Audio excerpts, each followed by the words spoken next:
Hello, everybody. I hope you're having an amazing day. I am Workbreak MMA, and today I will be going into the best non-ranked prospects in each weight class in the UFC, starting with the lightest weight class at 115 pounds for women's, going up to men's heavyweight at 265 pounds.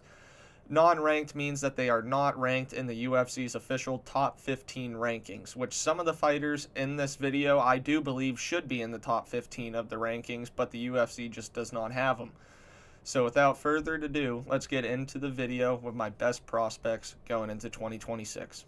At strawweight, 115 pounds women's, the honorable mentions for this are the ranked fighters Fatima Klein, Denise Gomez, and Alexa Tayanara. All of them are at the bottom of the rankings, and Klein and Gomez, I believe, can be top 5 fighters in the weight class. But my best non-ranked UFC fighter at women's strawweight will be Carol Foro, 9-1, who won on the Contender Series this year. Still has yet to make her UFC debut. This is maybe my favorite prospect to come out of the Dana White Contender Series this year, and it's the first prospect that I am truly going to be praising a lot, that not a whole lot of people, I imagine, know a lot about her.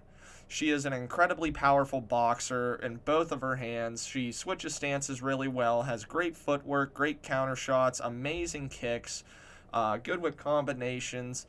She can throw spinning wheel kicks. She can kick your leg out from you. She can honestly do damage from about anywhere on the feet, and I believe is already one of the most dangerous fighters, striking-wise, at 115 pounds in this weight class without even debuting.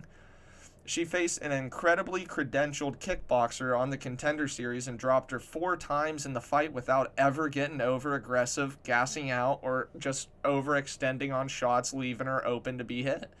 She has some good defense, and I think she just is incredible with her striking. If she improves her grappling defense and her overall grappling game, I believe that she could potentially be UFC champion level in the UFC.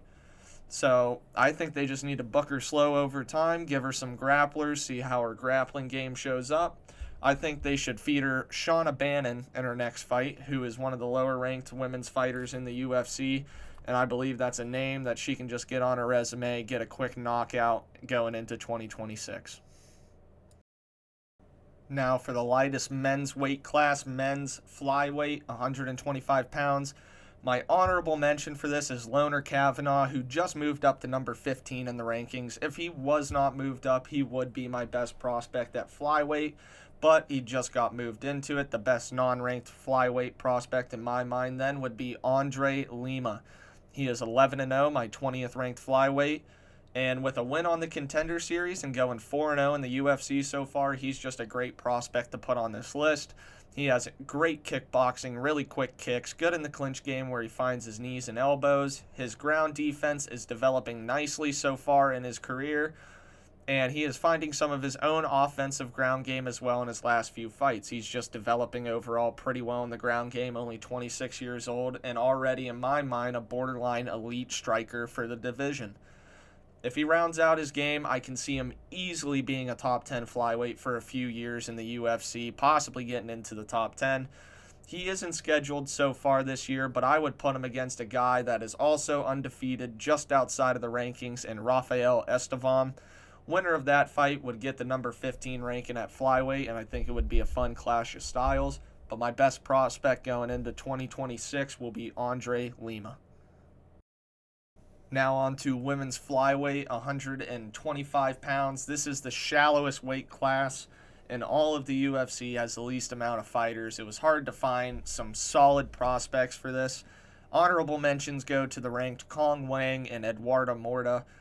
But Veronica Hardy, this is Alexandre Topuria. Much better. All right. I know her record does not look pretty on paper. She is 10-5-1, and she is my number 14 ranked flyweight in the UFC, so I believe that she is already ranked level. She is a very technical striker with good boxing, fast hands, and solid wrestling and control. She took a 3-year layoff before coming back to the UFC in 2023, looking sharp against some solid fighters, winning 4 out of her last 5 fights, and you can make an argument that she won the one fight that she did lose. I think she can easily be top 10 in her career, and I think that she could maybe potentially get into the top 5, but her size is going to be the main factor that is going to hold her back in this division. She is kind of a small flyweight, but I think her striking matches up well with a lot of people, and I think once her defensive wrestling game hopefully develops a little bit more, she can easily be top 10. I think her next fight should be Gabriela Fernandez. Winner gets the number 15 ranking. Both of them are prospects in this weight class, and I think it would just be a battle to see who is the best prospect in the shallowest weight class in the UFC. Now, going on to men's bantamweight, I know I gave a little bit of a spoiler, but my best non-ranked men's bantamweight is Alexandre Topuria. He is 7-1 in my 25 ranked bantamweight in the UFC. Honorable mentions go to David Martinez and Peyton Talbot, but Alexandre Topuria is the older brother of my top pound-for-pound fighter in the world, Ilia Topuria. He fights like a watered-down version of his brother, very defensively sound with a high boxing guard, very good boxing combinations with incredible power on the feet, never really kicks at all, but he is much more active in the wrestling. He loves to do some Greco-Roman takedowns, tripping fighters, throwing them around and controlling them on the ground, trying to ground and pound them and do damage on the ground.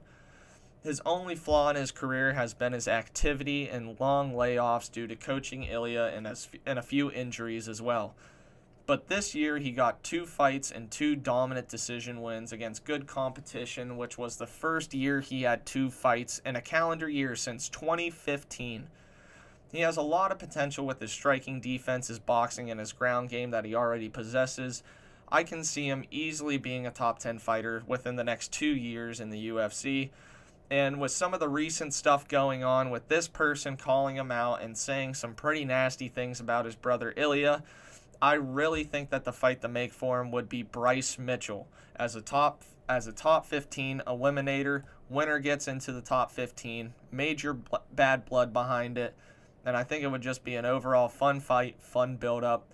And Alexandre Topuria is my best bantamweight prospect going into 2026. Now, at women's 135 pounds, women's bantamweight, my honorable mentions will be Jacqueline Cavalcanti and Luana Santos. They are ranked in the lower half of the top 15. But my best non-ranked prospect at women's bantamweight will be Michelle Montague. She is 7-0 and my number 18 ranked women's bantamweight. She is a dominant wrestler with dominant takedowns, good control, good jiu-jitsu, has a lot of rear naked choke wins on her resume. I think 6 of her 7 professional wins are by rear naked choke. She has a rather credentialed amateur career as well. Her striking is developing, but it's just kind of a way to set up and get closer to you so she can close that distance, hug you, trip you, or take you down by shooting a double leg or anything like that. Her grappling already, I believe, is a pretty good threat to a lot of the weight class right now. She is very strong, very dominant, very big as well. She is 1-0 in the UFC, beating a solid fighter by a rather dominant decision win. One of the scorecards had a 30-25. I think she needs to get another fight or 2 before she gets a ranking shot into the UFC.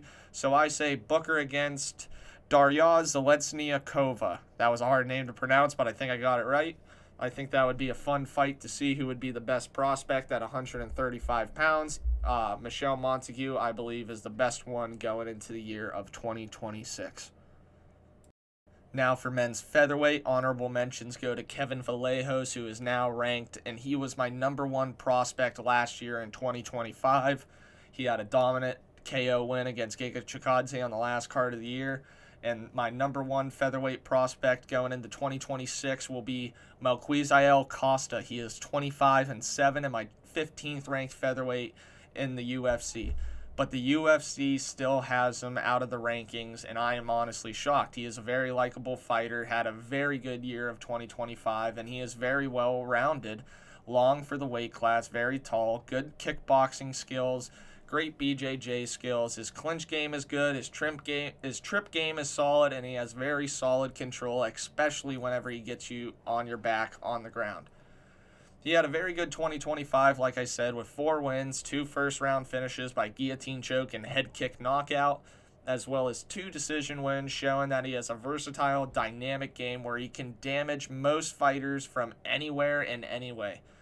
His BJJ, I think, will counter a lot of the heavy grapplers towards the top of the division, being able to hold his own, while his striking will also hold his own, maybe even be better than some of the people up in the top 15. I think that he'll be top 10 going into 2026. By the end of 2026, he'll be top 10, I mean. And at some point in his career, I can see him being top 5 in the weight class at some point. Maybe not title contention, but I think he's a really, really good fighter and a really good prospect. I think his next fight needs to be in the rankings, so I would give him David Onama. That's a very dangerous fight for both of them. Either one of them could get finished in that fight. I think it would be fun. Either one of them deserves to be ranked if they win it. Going into 2026, Melquizael Costa is my best featherweight prospect. Now to men's lightweight, which is the division with maybe the most prospects in all of the UFC. Honorable mentions to last year's prospects, Manuel Torres, Mauricio Rufy, and Fares Ziam, who made it into the rankings in 2025.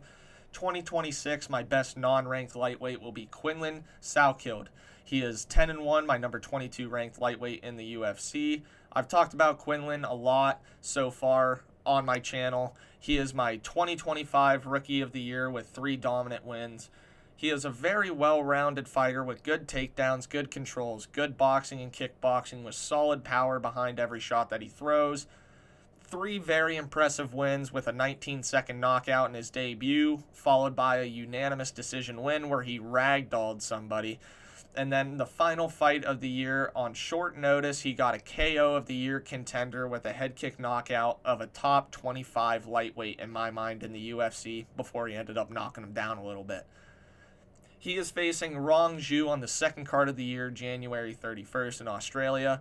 I believe he will win that fight against Rong Zhu, and the next fight that I would give him would be a shot into the rankings. And I think the loser of Rafael Fiziev versus Mauricio Rufy that is happening on that same card would just be something that makes a lot of sense. Quinlan Salkild is my best prospect going into 2026 for the lightweight division. Now moving on to men's welterweight. This is another weight class with a lot of prospects. So much that I am going to give honorable mentions to the non-ranked prospects and Jacoby Smith, Suk-Young Ko, Yaroslav Amosov, and Joel Alvarez. All of them are very good prospects outside of the rankings, and I could have named here, but I'm going to go with maybe a controversial pick and Miktabek Orablai. He is 15-2-1 and my number 23 ranked welterweight in the UFC. Orablai, I believe, looks a lot better at 170 pounds. He isn't draining his body as much. He should not be missing weight anymore. That should never be a problem again. He is a strong wrestler with great ground and pound, strong submissions, and solid boxing with some really good power as well in his hands.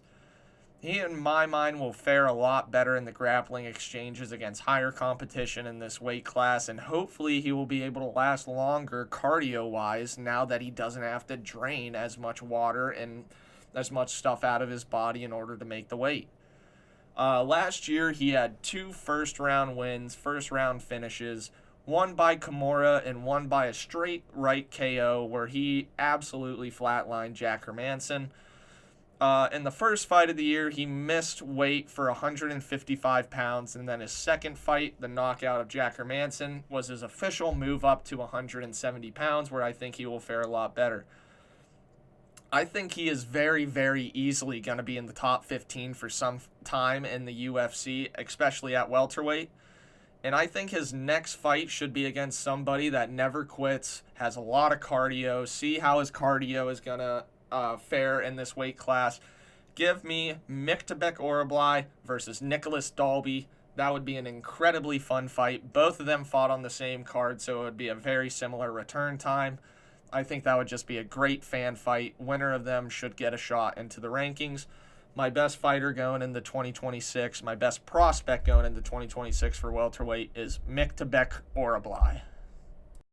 Now for middleweight, 185 pounds, my honorable mentions will go to the ranked Gregory Robocop Rodriguez and Joe Pyfer.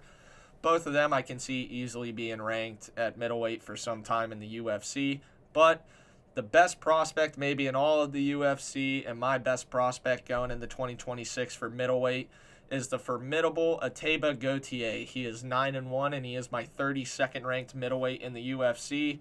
He is massive for the weight class with fast boxing combinations to pair with his absolutely stupid power in his hands. He has good high kicks, some solid low kicks as well, and some solid looking takedown defense so far in his UFC career. Gautier is going to be a massive issue in the striking, I think, for anyone in the weight class. He's just super powerful, super quick. I think it's going to hold up against a lot of the weight class. And his 3 fights in the UFC all happened last year. 3 first-round knockouts against maybe the worst fighter I ever seen fight in Jose Medina, Robert Valentin, and then Tristan Vines on short notice. All 3 of those fighters, you can argue, are not UFC level. They just shouldn't be in the UFC, but they're giving them a much better level of competition in the Russian kickboxer Andrei Pulayev, who I think is a very good fighter as well. Now, that is going to be on the first card of the year, and I'll give out a little bit of a spoiler. I think the -1,000 favorite is going to win. And after that, I think his next fight should be Michel Pereira versus Zachary Reese, the winner of that, which I'm going to maybe lean towards, honestly, maybe Zachary Reese at the moment. But Teiba Gautier needs to get more competition. He needs to get better competition, and I'm very excited to see him fight next year. He is my top middleweight prospect going into 2026. Now going on the light heavyweight, 205 pounds, my honorable mentions will go to the ranked Mingyong Zhang, as well as the non-ranked fighter Navajo Sterling. But going into 2026, I think the best prospect will be Abdul Rakham Yakiayev. He is 8-0, my number 24 ranked light heavyweight in the UFC. I kind of like saying his name, not going to lie. Abdul Rakham Yakiayev is a very fun fighter to see. He is 24 years old, very explosive, has no holes in his game yet to show. He has incredibly quick kicks everywhere, good boxing, good clinch game, solid takedowns, and as well as some pretty strong submission ability as well. He looks like an almost perfect prospect so far in his career, with a 30-second KO on the Contender Series where he clinch-kneed a guy to the body as well as punched him for a TKO win. As well as debuting in the UFC, he had a 33-second submission win where he also landed a spinning wheel kick and a head kick knockdown. He is showing that he is a very versatile and dangerous fighter in round 1, but we'll have to see how his cardio and his durability holds up throughout his career. We've seen the story of people be glass cannons where they can't take a punch or they can't last longer than 7.5 minutes in a fight. I think that he will, and I think that he will hold up. And by the time this guy is 28, 29 years old, we could be potentially looking at a guy that's a UFC champion. He is very, very high upside, very, very much a problem for the entire weight class right now. I think a solid matchup for him right now would be the 14-2 Bruno Lopez. He is 1-1 in the UFC. It would be a solid fight, and I think slowly give this guy 3 to 4 fights before he gets a rankings shot. And he is the best light heavyweight prospect in 2026. Now for the final weight class of the video, we are going over heavyweight. And my honorable mentions for heavyweight for the prospects will be Walter Walker and Talishan Teixeira, both of them ranked just inside of the top 15. Both are pretty solid prospects. But my best non-ranked prospect at men's heavyweight will be Mario Pinto. He is 11-0 and my 14th ranked heavyweight. He is not in the UFC's rankings yet, but he is a big athletic heavyweight with a lot of power, good boxing, good kickboxing, as well as a good wrestling game with devastating ground and pound, as well as some good takedowns, and his submission game is really good for a heavyweight as well. He'll be able to threaten submissions on a lot of bigger fighters in this weight class, a lot of slower fighters in this weight class. He is a lot more athletic than a lot of fighters in this weight class. So far, his run in the UFC has been pretty solid. He has faced good competition inside of the UFC, as well as, I should mention, outside of the UFC as well. He had a shy start in the first round of his first fight before getting a devastating knockout in the second round. And then in his second fight against a very game Jonata Deniz, he ended up winning by second round ground and pound TKO after almost submitting him multiple times. Also, training with Tom Aspinall will improve his striking over time, and giving him good competition in the gym will just constantly keep him improving and looking to just get better overall in every department of MMA. His wrestling is going to be a major problem already to anybody in the top 15. His striking just needs a little bit of development. I can easily see him being a top 5 heavyweight at some point in his career in the weight class. I think he is very talented, and he might be able to get a title fight as well before the end of his career. I think they should give him somebody around the ranking spot, just outside of it. Maybe winner gets number 15, and Vitor Petrino, who would be a very entertaining fight. One of them will get finished. I think Jonata Denise and or not Jonata Denise, sorry. I think Mario Pinto would be the favorite in that fight and would be favorited to win.